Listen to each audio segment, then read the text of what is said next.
Um, Thanks, Natalie. Apologies also, we completely forgot to record last week. Our intern Zuzi will be coming back to us in January, but she is on break to do some traveling with her family. And she would be very disappointed in us for failing to record last week's call. Yeah, last week, to reiterate now that we're recording, last week we finished up the prioritization process for the actions that we brainstormed and considering what level of impact that action might have on conditions if we were to complete it, but then also considering high or low feasibility of this group actually being able to implement that action. And what I sent to you with the agenda for this week was a list of all actions across all 4 themes that we considered to have both high feasibility of us being able to implement those actions, but also high impact if we were to undertake those actions. And you have that list on page 2 of your agenda. What we wanted to circle back to this week then was with the understanding that BEA would be expecting the CEDRs to put together a proposal for how we would anticipate using the money that they have available to advance some of these projects. We wanted to use that sort of anticipated proposal structure as a way to think about these actions and try and get some of these across the finish line. So on the agenda under number 2, the BEA CEDR proposal, that last paragraph, I've sort of suggested a format that we might consider to put that together. And that format right now, BEA asked that we not do any more than 3 separate proposals, just because they're going to need to account for how we're spending the money. And if we start breaking things down too far, that gets complicated on the reporting standpoint. So, we're suggesting 3 tasks. And right now we're suggesting an overarching sort of administration task. And that would cover a few different things. In a small portion of that would just be the logistics of whoever would be the fiscal agent, actually managing, dispersing it, and accounting for the money. So if that's SRPC, that would cover, whatever time that we have to do reporting back to BEA, how we use the money, actually drawing the funds or dispersing them, however they would need to be. SRPC is willing to act as the fiscal agent. If you would prefer to discuss some other options, we're happy to do that as well. But then we also saw a lot of things that were coming in on the high priority, high feasibility line that didn't really feel like a project for this group. And I'll use some of the transportation things as an example. For things that have an existing planning process, particularly for the planning commissions who are also metropolitan planning organizations, and that's sort of our separate hat for transportation planning. We thought that those are things that we could involve this group more closely, or we could educate you on how that process works and how to get involved, sort of without any additional resources beyond just facilitating this group. So using some of those administration funds, potentially to just pick up some staff time for an SRPC transportation planning person, or the Rockingham Planning Commission's transportation planning person to join this meeting and do sort of a 1 meeting overview of this is the MPO, this is the 10-year planning process. These are some of the other programs that you might see available, and covering sort of that agenda planning, facilitation sort of work, we thought would help to address that issue without needing to set up a separate project. We were also thinking that by enabling some of those funds to pass through from whoever is the fiscal agent, that might help with some of the facilitation. If I needed a week off and SRPC was a little bit strained for people able to do the coordination, the agenda planning, that would give Rockingham Planning some funding that they might be able to draw on, since they're not an economic development district, to again help with some of the facilitation. Ditto REDC if we needed somebody to pick up and facilitate a meeting there, helping to share that load out a little bit more. So all of the items that I've highlighted on page 2 are things that we think that we should be able to cover just in our regular staffing and facilitation of this group, by having discussions focused on those, maybe bringing in a speaker, maybe bringing in some of our other staff or partners to educate you on opportunities, topics, etc. And then for the things that I have not highlighted, we would suggest that we identify 2 additional projects that we would like to put some resources or some money towards, that could be sort of our starting point to go into a proposal for how to use that funding in the coming year. And Teresa, my understanding is our deadline on that funding would be using all of that money by December 31st of 2022. Is that right? That is correct. Yep. Okay. So basically for our timeline and our potential scope on any of those projects, we're looking at calendar year 2022 at this point. So that's sort of my spiel by way of introduction and framing the conversation. I guess I'll throw it out to the group for any initial thoughts about that as a structure for a proposal, and then we can get into what we might want to fill into some of those slots for the details.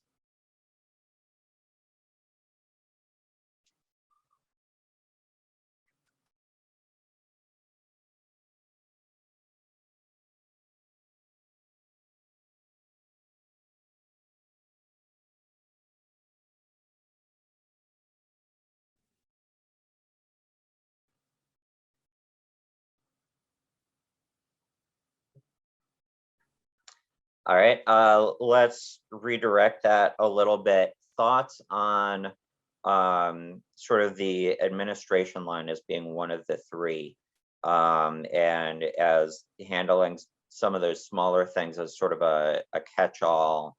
This is one project, but we can show that we're making progress on a variety of issues sort of grouped together as one line.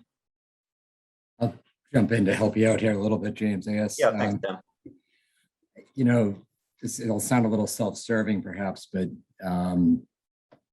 the reality of it is that this whole group wouldn't be what it is without SRPC and without the work that James and Jen says and Natalie and the rest of the team up there have done.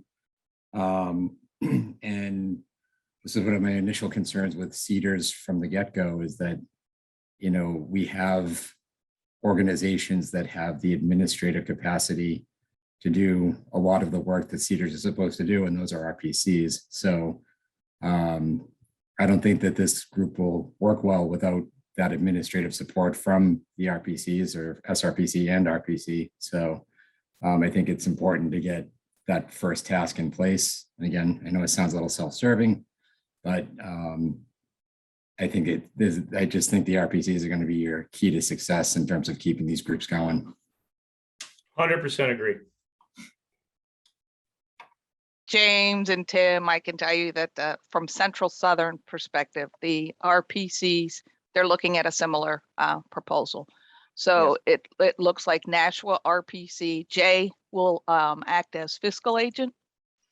And then the work will be done by Southern or Sylvia and Central, Mike Tardif's group, depending on if there's data mapping, you know, research that needs to be done, education, you know, things like that, projects, outlines. It's the work that the regional planning commissions do. They're the subject matter experts.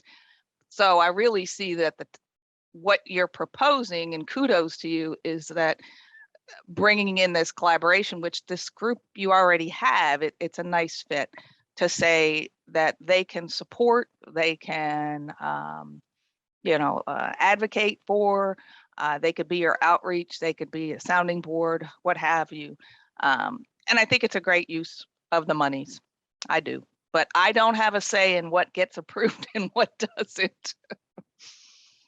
Yeah, and I think looking at it this way, you know, we see 7 items that showed up just on this initial short list of the high feasibility, high priority things that can be accommodated mostly by continuing to build relationships, you know, specific advocacy, you know, following specific things, whether it's, you know, updates on the housing needs assessment, updates on transportation planning processes, just going out and looking for or writing grants on behalf of this group if there are other specific things we'd like to target. That, you know, it's not just sort of generic implementation and staffing money. It is actually moving the bar on some issues. Yeah, I'm sorry I'm a little on Mars because I haven't pulled up the agenda yet for this morning's meeting. I walked into this meeting first, so I apologize. But having said that and hearing this conversation this morning, I think this is the regional's role. Each of us in our municipalities, own municipalities, townships, or communities have unique niches and unique focuses based on who we are and what the needs of our communities are. While the regionals have a broader perspective that overlays all those distinctions. So I think that this belongs in a larger lens and a wider worldview, also with the administrative skill sets, which includes grant writing and more. So to me, I completely agree that most appropriately, this belongs with the regionals.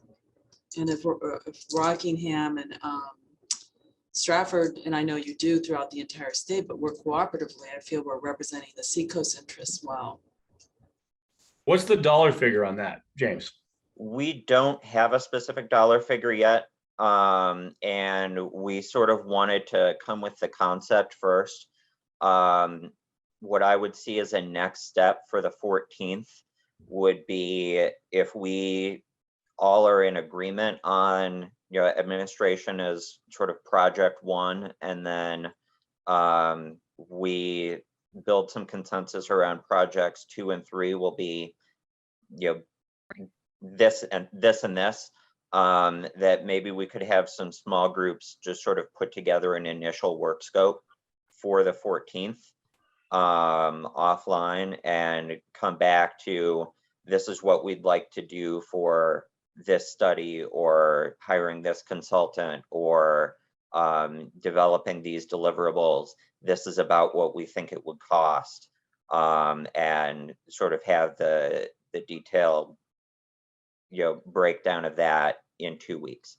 If that's something that you're comfortable with, I can definitely circle back with Jen and Tim over that time to put together what we think we would need for this line. You know, I do think, at least from SRPC's perspective, this line would be a little bit smaller this year than it would be sort of 2 years ago or 2 years from now, because of the CARES Act funding that we have. So if we're thinking of, you know, how this 50,000 is going to work out, that might be different from, you know, if we had 50,000 again to cover all of 2023. Yeah, the breakdown might change. Yeah, Got it. Warren. Yeah, I support everything. I support everything that was said as far as the regional planning commission leading this. Certainly. Well, so getting back to the areas of concentration, which was those 7 points. What was the thinking behind that, and why was there nothing in workforce that we plan on moving forward? I feel that workforce is really not being attended to by any one regional entity, and I think that we've got regional issues around the workforce because we've got our own demographics to deal with. We're a bit higher educated. We've got a large restaurant industry that whose employers are looking to keep up with increased wage trends. So what's some of the feeling behind not having workforce as part of one of the 7 areas of concentration? Yeah, so the entire list, everything that you see on page 2 of the agenda, that was simply an arbitrary, we thought the easiest way to get the short list of things that you all prioritized was to show you just the things that you rated as high impact and high feasibility. So if it was rated on, even on a line, if it was rated low impact or low feasibility, we left that off of this initial short list. And then the things that we highlighted were simply looking at the things that were on that short list.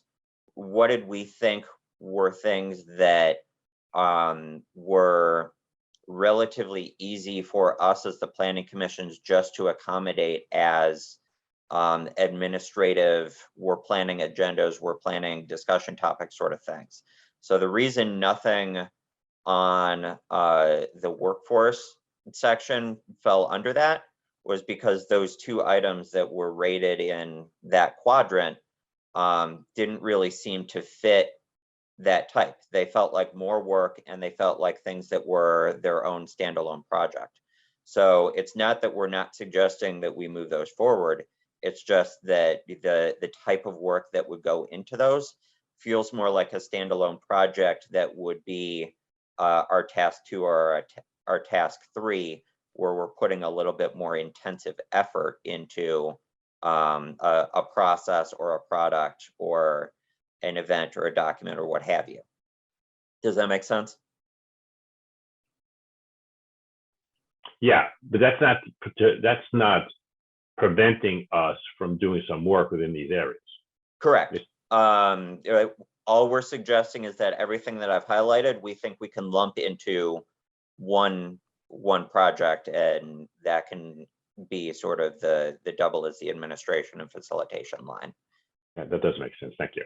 Yeah. So there are, I just counted them, 6, right? 1, 2, 3, 4, 5, 6, 7 things that I did not highlight that seem like they would be more intensive projects. So we're suggesting of those 7 that we sort of talk through it and pick 2 that we think we would like to work on in an initial work plan over the next year. And that work on could be we hire a consultant to do something. That could be we just put our heads together and we do it ourselves. If there are things that we can put our heads together and do it ourselves, and it's not going to take any outside funding to do it, that could be, a task 4 or 5. If we don't actually need BEA resources, we're just talking through things on our own. But I think I would want to focus on at least what are the 2 that we want to do first, so that we can start putting that scope together for BEA about how we would use that money. So James, the best way to do that, in my opinion, would be to share screen and talk through it all, the highlighted items.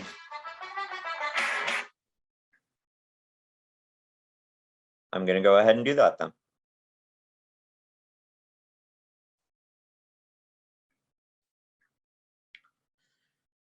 So going down, I'll zoom this in a little bit. So just going down the list, under housing, we identified being a sounding board for the housing needs assessment process, and supporting outcomes and funding that come out of that housing needs assessment as things that we should be able to cover, whether it's with the housing needs assessment funding, whether it's with the general administration funding. We are certainly planning to have those conversations one way or the other. So the only item that would be remaining on this that would be more of a project would be supporting or advocating for the creation of tax incentives around employer-owned housing, and or for businesses that are able to provide affordable workforce housing.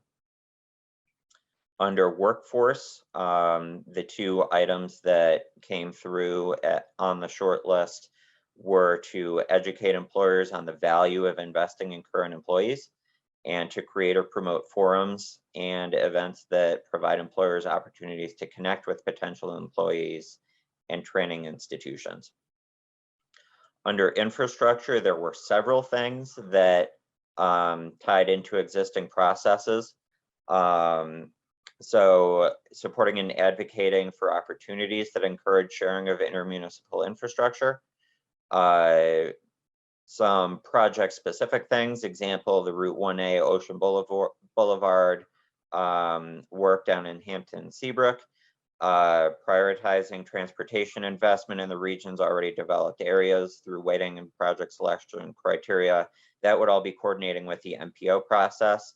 Same with creating a transportation system that doesn't rely solely on automobiles. And then all of the sort of Electrify America, VW settlement, charging stations, sort of processes. There were multiple avenues that we could pursue. So we could work in research and applying for funding on behalf of charging stations, whether it was supporting local things or a broader effort on behalf of the region.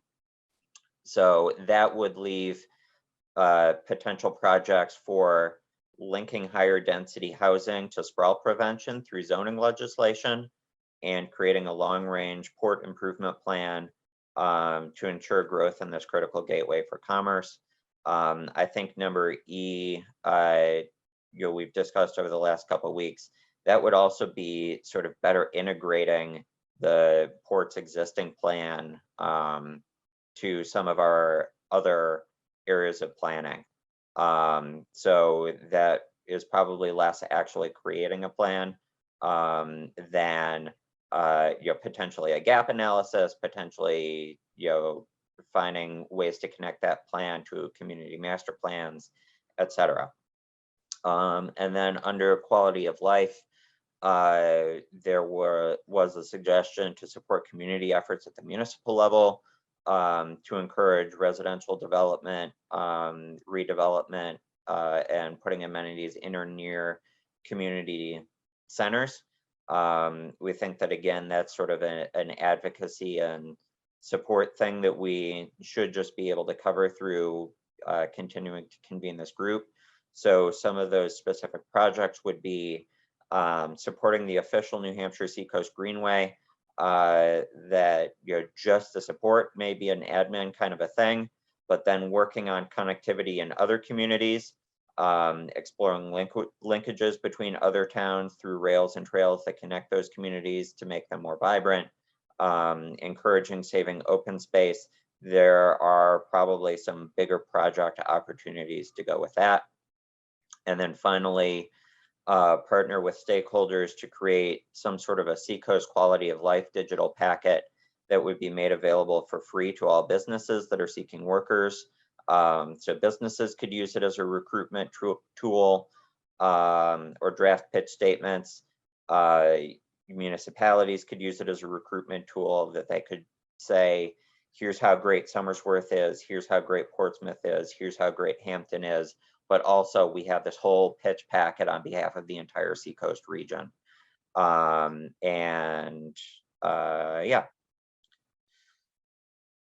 So, thoughts on which of those we'd want to start with for discussion purposes?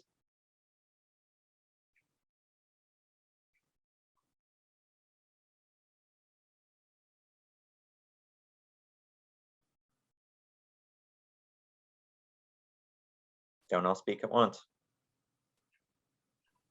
James, are we looking to have a couple that are just those line items, or can we consolidate two? Like I think that the two housing yellow highlighted ones can be consolidated. Or Yeah, are we I'm not, especially for things that are highlighted in yellow, I'm not too worried about consolidating or reconfiguring them right now. We certainly can. And I think as we, on the back end, think about planning agendas out into the future, we may well crunch those together. I'm more thinking about the ones that haven't been highlighted. You know, now is the time to start thinking about what are we going to do? What sort of scope would we put together to do this? Would we put out, you know, an RFP for a consultant? Would we work with planning commissions to do some sort of a visioning process that would be specific to this? Would we, you know, set up an event, purchase something? What are we actually going to do on these? And or which ones are most important to us to, you know, start putting together a more detailed scope on?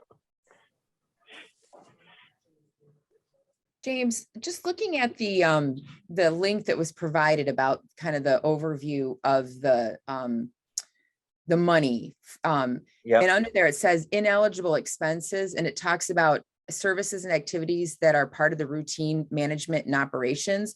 Does that impact at all some of those yellow highlighted things and putting them under kind of administrative or anything like that? I'm just want, you know, as we're talking about this list, looking at things that are ineligible, want to make sure that we don't pick something that's not going to be accepted. Yeah, it may or it may not. I think that's a usual grant writing sort of issue, and we would have that conversation with Teresa as we put together that scope in more detail. Okay. So, you know, we'll certainly check eligibility. Which one are we on talking, those. James? I'm sorry, I had to So step away. Jen was talking about the yellow highlighted things, and with the link that you provided, some of the discussion about like just general operation of organization sort of things as being ineligible. So I think that, you know, we would just want to have a follow-up conversation with you as sort of our homework for 2 weeks from now, as to where that eligibility line is. So we're I've gotten doing our that. commissioner to sign off on that, that you can use some of the, not the full 50,000, but you can certainly use some of the 50,000, the grant monies, to propose for administration and facilitation. So you're propping up the work of the CEDR, and that's Yeah. how he sees it. Absolutely, he's not, the mindset is yes, use some of the funding, not all of the funding. So. Thank you, Teresa. And I would just, I kind of like would just chime in here from the perspective of like myself and Tim.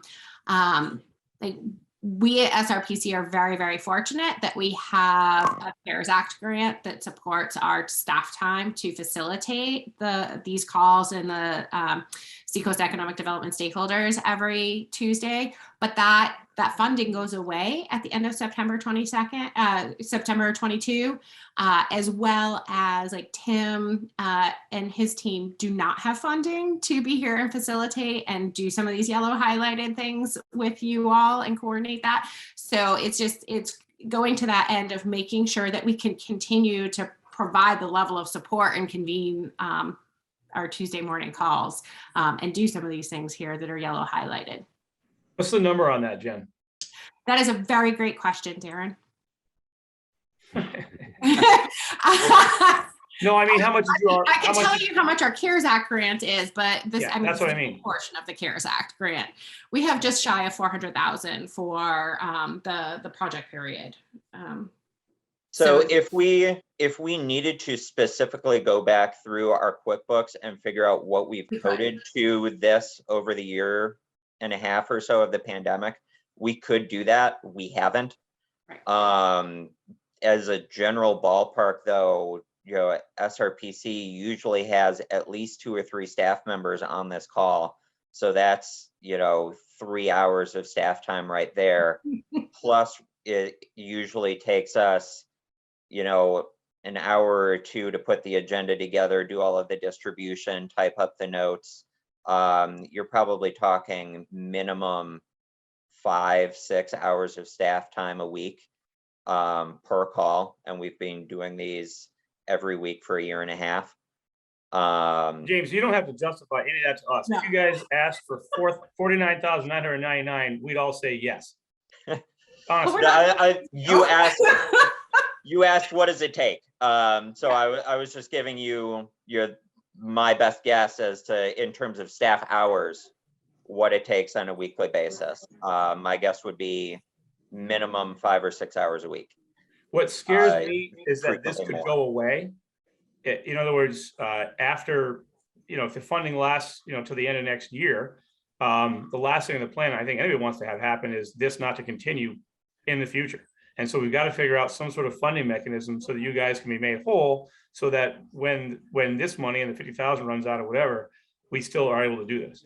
Yeah, and I think the realistic standpoint is that from our perspective, we could not continue to sustain a weekly call with just our standard EDA planning grant. That would not be enough for us to convene this every week. We would be looking at probably our normal capacity would be once a month calls under our 70,000, and then we would need additional resources to bump the frequency up above once a month. We need to, at some point, have that discussion because this can't stop. It's too valuable. So if we, somehow we have to figure out whether it's federal or state funding or whether we all have to put money in, whatever. But we need to, make sure this continues on in perpetuity, in my opinion. I completely agree. And just taking a trip down memory lane for a second, we were meeting once a month for years before I landed in this position. I think started in the early 90s, to tell you the truth, in my memory. But the first or second week of COVID, if you remember, James, I was on vacation and was able to see how crazy we were and called you and said, we need to convene once a week. There is too much that needs to be shared and too much that needs to be learned. And you immediately agreed, which was very gracious of all of you for that. But I wonder too, go ahead, I'm sorry. No, go ahead, Rob. I didn't mean to interrupt. No, I was just going to say, I wonder too, with the evolution of COVID, whatever that means, we moved into this weekly format because that's what we needed when we were, in my words, in crisis and needing to learn and respond immediately in an emergency environment. And I think it's incredible, and we're doing incredible things. Just sort of, we were in crisis for about 6 months, meeting twice a week. Yeah, true. And I That's think a there good was point. once Commissioner Caswell set up the bi-weekly briefings from BEA was when we cut the second meeting. Yeah. So that we had that other flow of information that has been very helpful. So this is all very gratifying and flattering to hear that we've been successful in providing value to all of you. But I would prefer to focus the conversation on the other items that aren't the general convening and value that we're adding. So we can on the focus on those cost of other this. 2 tasks. Yeah, One quick Warren? clarification on the cost of this, James, is are you saying that once a monthly meeting costs $70,000? Did I hear that right? No, we, so in terms of our economic development funding, we as an economic development district get $70,000 a year in support from EDA.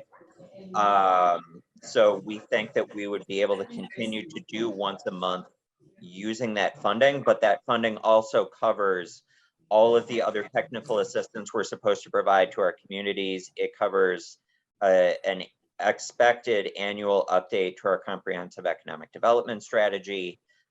because we have other things that we have to do for that money to keep getting the money, we don't think we would be able to devote as much of that to this task as we could in sort of the immediate pandemic panic. I think that this is an important conversation, and I don't think this topic should hijack the greater conversation. But what I do want to say is, can you just give us an understanding at a future meeting as to how much these weekly? It's amazing that SRPC has shouldered the cost of this, and it's because this isn't only Stratford County, this is Rockingham County too. So I really, it's done so much good. I've only been a part of it since COVID and the weekly meetings and twice a week meetings. But can you report back to us at a future date as to what the annual cost would be for you to facilitate these weekly meetings? Yeah, absolutely. I think we can say that if we're able to come back on December 14th with, these are some of the tasks we'd like to move forward with, that can be my homework. And we'll pull together, what have we done? What are our metrics? What is it going to take going forward? We'll do that for the 14th. And I'll bring us back to the task at hand, if I might. In looking at this list, it strikes me that a number of the items are really focused on policy and advocacy, and which I think is a very important role, but it spans the spectrum from policy to actually implementation. For instance, the charging stations, looking for resources to actually do something on the ground. And I guess I'm proposing that I wonder, for me personally, advocacy is a challenging role given my position. I may not be able to sign directly onto that, depending on what the issue is. But it'd be nice to have a couple of things, one that may be focused more on policy and advocacy, and one that's actually focused on leveraging the assets and resources that we have in the region to actually do something on the ground. So I don't have any specific preferences for these, although I think the redevelopment one looks very interesting from a more implementation standpoint, and the rail trail, the Seacoast Greenway, for me personally, strikes me as interesting. And if I so apologize, I need to get into the weeds for 1 second. Am I correct that we're focusing on the yellow highlight as our priorities? Because what I want to say is under, where did it go? What I'm suggesting is that we take everything that's yellow highlighted and ignore it for the rest of this conversation. Okay. Because those are things that we can do sort of as facilitation of this group. Gotcha. So our main conversation that I'd like to steer us towards is, if all of those yellow highlight things are going into task 1, we still have task 2 and task 3 that we can use money for. So I'm suggesting that we focus on everything else. We maybe should have done this in reverse. I maybe should have highlighted the things that we couldn't cover in administration to focus our attention on them. But what I'm suggesting is that everything that isn't in the yellow highlight, we look at that list and we pick 2 things that we could put some money at, whether it's hiring a consultant, whether it's putting a specific contract together, that those are other things that we can do a project to make progress on. Does that make sense? I like the very last one. The very last one has my vote. Darren, is that supporting the Seacoast Greenway? Nope. Oh, okay. There's one below that. Sorry. I think it's super important that we first have funds there to continue doing what we've been doing in the framework, and the continuity and the impetus remains. And while I understand you're going to decide how much money that's going to take and tell us about that next time around, I just want to make it clear from my standpoint, if there's a choice of reducing the frequency to get new projects on board, I wouldn't support that. I think the frequency we have the fact that we keep the continuity and the impetus going. We can make things happen in other ways. But I think this meeting and this frequency with SRP support has to come first. I think that's a great point. Robin, I think you've been trying to get in for a bit, and then Warren. Yeah, I just want to say my toes curl, and I don't know where it went, but under the housing subject, it refers to it as affordable housing. And I just think we have to be, well, here we are, yeah. We have to be really careful about that because that implies subsidized housing. And for several of the communities of the Seacoast that have a high percentage of subsidized housing, that will not be favorable. The correct way of referring to this is workforce housing or middle market housing, not affordable housing. Other entities are working on affordable housing. We're working on middle market and workforce housing. Just. Thanks for that. Warren? Sure. Under workforce, I'd like to propose that be one of the two areas that we work on through multiple areas, whether that be webinars or whether that be PDFs that we send out, best practices. That could be industry-wide, that we could lump it in. We could separate it out into 3, 4, 5 different industries, be it restaurant, hospitality, manufacturing, the service industry. I think there's a lot of information that businesses, small businesses in particular, can pick up on around the current workforce. Whether that could be age-related. The largest generation right now is millennials, and millennials change jobs much more frequently than the previous generations did.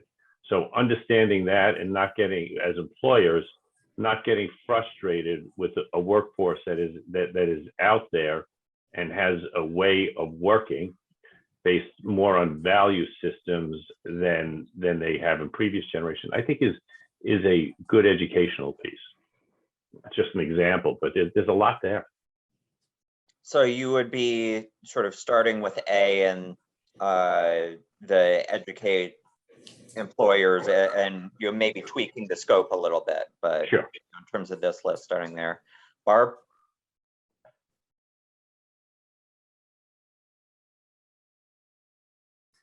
Barb, you're muted, but I see your electronic hand raised. Were you trying to get in? When we talk about educating the employers, investing in current employees, what happened to childcare? I mean, that's also why a lot of employers can't get employees because of childcare. And Rochester has come up with an employer-assisted childcare cooperative that they're hoping to fund with the ARPA funds. And I mean, that's kind of like, would we be supporting something like that or trying to get other people or employers thinking about that, or does that not fit in any of this whole thing? I mean, the whole workforce, does it fit or not, or will that be addressed? I'm just confused on that. Dan, were you going to respond to that? Yeah, I'd like to say that rather than having us get involved in healthcare, I think that's a private business that I wouldn't want to compete with. The other thing I wanted to say was on the previous subject, as far as educating employers in terms of workforce.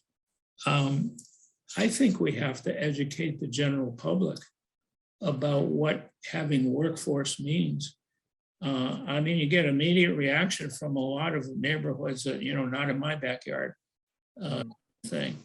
And I think we have to educate the general public that if you want a vibrant community, if you want jobs, if you want a successful economy, you're going to have to deal with the housing issue. Workforce housing issue. Warren? Oh, sorry. Are you done? Yep. I didn't mean to cut in. All right, Warren? Danny has said that healthcare is a private issue, not a public issue. We're talking about childcare, not healthcare. So that's two different topics. Healthcare isn't even brought up here. I think childcare, everything's in transition right now. We've got the Build Back Better, which if that passes in the Senate, and if it passes intact, there's going to be pre-K 3 and 4-year-olds being paid for by the federal government through taxes raised on the very wealthy. So I don't think that, I think that is a business issue. And I think that if municipalities, and I have no idea that Rochester was supporting childcare, I really admire that. If, childcare is a roadblock. We've had 4 million people drop out of the workforce monthly over the past 4 months. If that continues, it's unsustainable, because basically primary care members of the family, mainly women, are dropping out because they're saying it really doesn't pay to work. Some people are paying $15,000 to $25,000 a year for childcare, and it just doesn't pay to work. So I think that's a problem that needs to be addressed, and that can be within the workforce part, from my point of view. Part of the education is understanding what is stopping people from working. I think childcare is the lack of childcare support is a big reason for that. Darren? Yeah, can you bring up the last one again? I want to advocate for it. The reason I think that this is something we should consider putting resources into is this is a product we could provide to businesses that don't have the means and don't have the resources and possibly even the time of the staff to create such a product. This is a hard product that we'd be able to show that we put funds towards, that I think would be useful to many, many, many of our businesses. And it covers the whole spectrum of everybody on this call. The product we would create would look to try to draw workers here.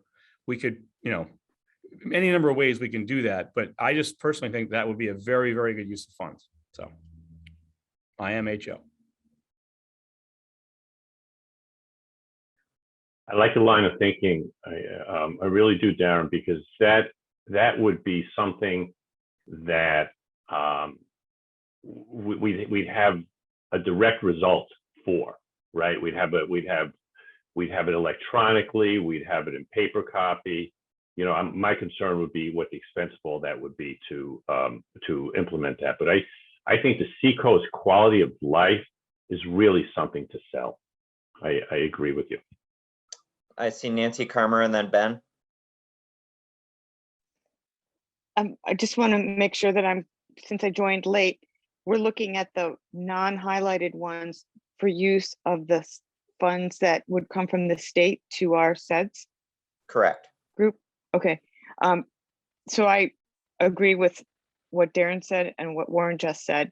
And would it be possible, because I also agree with the workforce and the childcare issue, that education piece that Dan was talking about, educating the general public in terms of not, the whole business thing, but all the related pieces. Can we combine the childcare and the workforce and middle range housing, which I think is a really good point that Robin made. And part of that could be like taking this, what sounds like a really good model that Rochester is doing for employee assisted childcare, educating folks about that, what's happening in our region and what could work. So those are just some initial comments. Thank you. Ben? Maybe Teresa can answer this. I thought on this quality of life digital packet, I thought the state was doing something along those lines, providing some resources to us locally, as far as imagery and video to maybe put something like this together. So it may not be the high lift that we all think it is. Yes, Ben. Yes, Ben, you are correct. We are just in the process of going out on RFP for to contract with an agency to identify the sectors in terms of workforce growth that we can work to recruit, where we should be marketing to, whether it's states, regions, or sectors, and then developing the assets that would then flow down to municipalities, individual businesses, where they can use it and for their purposes. And it would be consistent with the state messaging, and all of the same quality. All of those assets and collateral would be developed and put into a toolbox and online so that you can access it. So would those assets be region specific, or would they mostly be anticipated as statewide? Come to New Hampshire, these are New Hampshire's assets, this is New Hampshire manufacturing. Like, would there be room for us to sort of coordinate with that effort and piggyback on it to develop Seacoast specific things? I would say that right now they are trying to create it generic enough that everybody can use it, and then put their, BAE could use it, but also specific enough that it makes sense for the different regions. A business in the White Mountains might need it to look and sound and feel a little different than Seacoast. So yes, I believe that they will be looking for input, and they will most likely kind of make sense that for a project of this scope and size, they would go to the Cedars and then ask for the input on, here's the collateral, here's where we're thinking, here's the work that we've done, and ask for your input. Paul? So I think we're going to try to find a compromise. Yeah, as the newbie to the group, I just wanted to provide my observations. First of all, the initial discussion about capacity and the ability to continue these meetings is important. So that's kind of the bottom line, baseline type funding requests you need. That's why knowing that number on the 14th will be helpful in knowing what's from the remaining amount available in the 50,000. But having said that, what I'm seeing here throughout the list here, and the majority of it seems to be some sort of communication piece or a linkage to efforts. We can all identify lots of different issues: affordable housing, workforce availability and development, childcare, et cetera. We all mentioned it. And I think there are a lot of different efforts going around the state, and particularly in the Seacoast area. And if we played a role in developing and communicating those linkages, to know that our efforts are available in making employers and others knowledgeable in those resources, I think is kind of common throughout the theme of your talking here. Because another thing I wanted to emphasize is that we got to make sure that we're not duplicating efforts. Resources are limited. And I think a good part of our effort is just identifying what's out there already. So we don't duplicate it. And second of all, we can then communicate it to the audiences that we've identified. So I'd be an advocate, yes, for trying to do something tangible, because it always helps in promoting the next step. But I think we need to be careful about recreating the wheel and also playing an important role of communicating linkage to existing resources. Yep. So if I could make a suggestion, because it's 10:03 and we usually start losing people.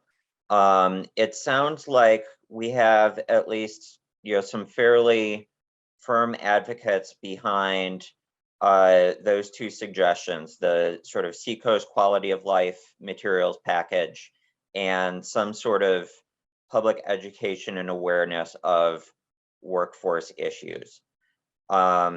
Would people be willing to form two small groups, one for each of those things, and at some point between the 14th have those groups, meet for a separate discussion to just sort of put together, all right, what do we think that scope would look like? What would we do for the education piece? It may be, these are the separate issues that we would want to do some education on, and these are some audiences that we would like to reach.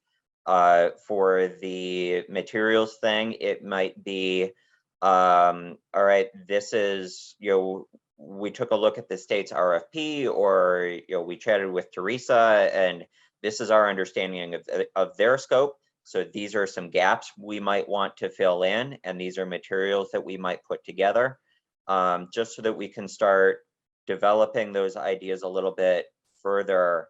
I think probably with fewer voices at once would be helpful, and then we could come back to them in 2 weeks to talk about sort of all three of those things side by side. And at that point, we could look at comparative budget needs. Does that work for everybody? So can I get a volunteer to lead the workforce education piece?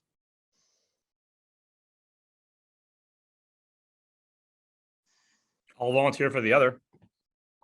I was assuming you would. I note that Warren is conveniently not on the call anymore. James, I'll take it. Sean, you'll take that one. Great. Yep. And I'll help Sean on that. Nancy, and I'm Yep. assuming that we can assign Warren and or Ed to that one as well. Yeah, let's get Warren. He'll play. So that's a group of 3.